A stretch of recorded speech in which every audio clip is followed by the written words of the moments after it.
అవసరాల్ని అర్థం చేసుకోలేదు. బిల్లులు చెల్లించకపోవడం, అధ్వాన్న నిర్వహణ వలన సాగునీటి ప్రాజెక్టులు ఎక్కడివి అక్కడ నిలిచిపోయాయి.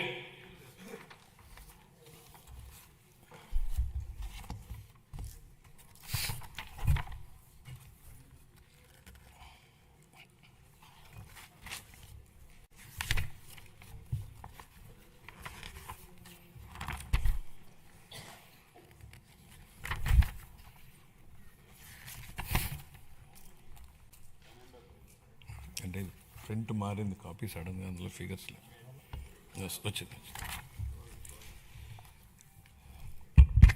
సంకల్పం ఉన్న చోట సాధనకు మార్గం ఉంటుంది. 2 తెలుగు రాష్ట్రాల సాగునీటి వ్యవస్థలపై సమగ్ర అవగాహన కలిగిన గౌరవ ముఖ్యమంత్రి గారు మన రాష్ట్రానికి లభించడం మన అదృష్టం. పట్టిసీమ వంటి పథకాలను ఆయన సక్రమంగా ప్రణాళిక చేసి అమలు చేయడం ద్వారా రాష్ట్రంలోని పలు ప్రాంతాలకు జలభద్రతను కల్పించారు.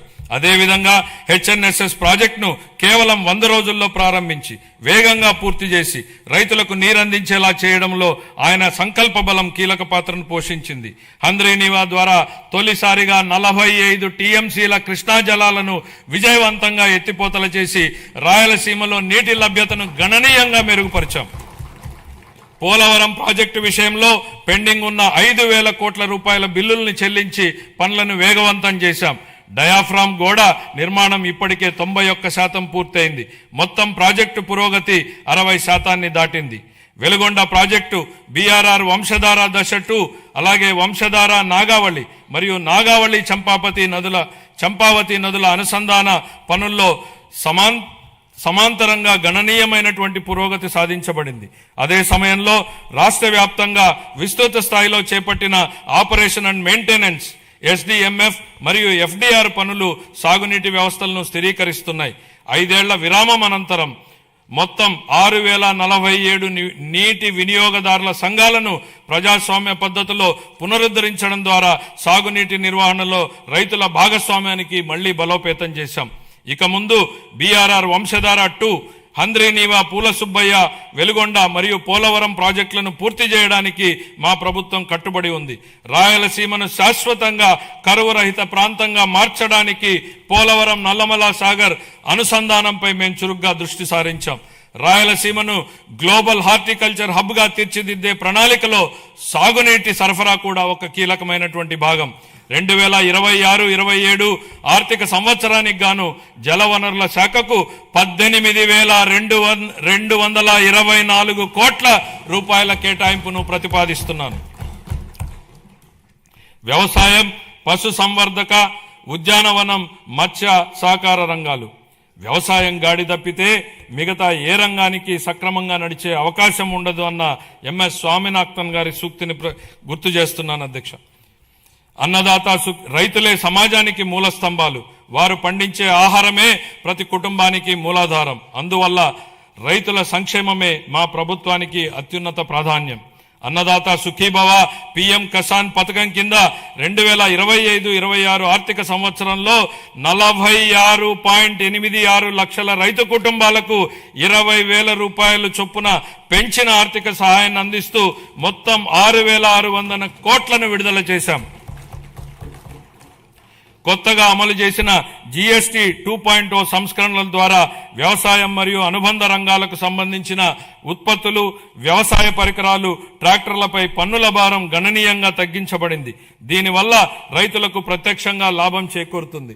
పశు సంపదకు పొంచి ఉన్న ఆరోగ్యపరమైనటువంటి ప్రమాదాలను తగ్గించే దిశగా పశు బీమా పథకం అమలుకు మేము నిరంతరం ప్రాధాన్యత ఇస్తున్నాం.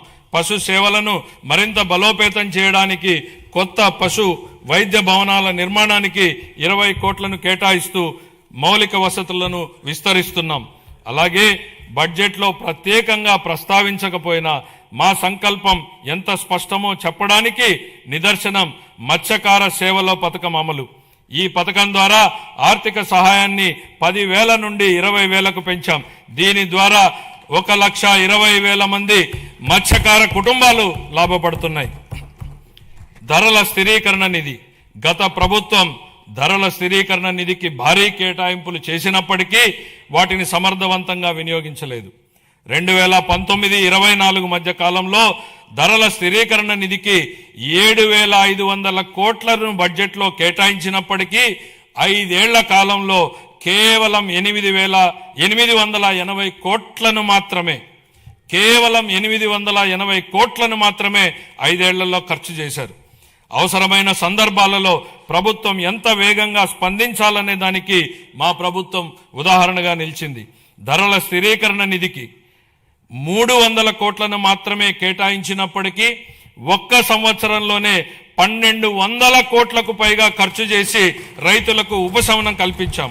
తోతాపురి మామిడి రైతులు, ఉల్లి రైతులు, కోకో గింజల సాగుదారులు, పొగాకు రైతులకు తదితరులకు మద్దతు అందించాం.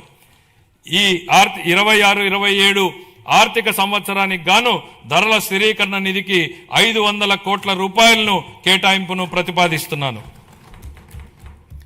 సహకార రంగం పదవి బాధ్యతలు స్వీకరించినప్పటి నుంచి సహకార రంగాన్ని పునరుద్ధరించేందుకు మా ప్రభుత్వం కట్టుబడి పనిచేస్తోంది.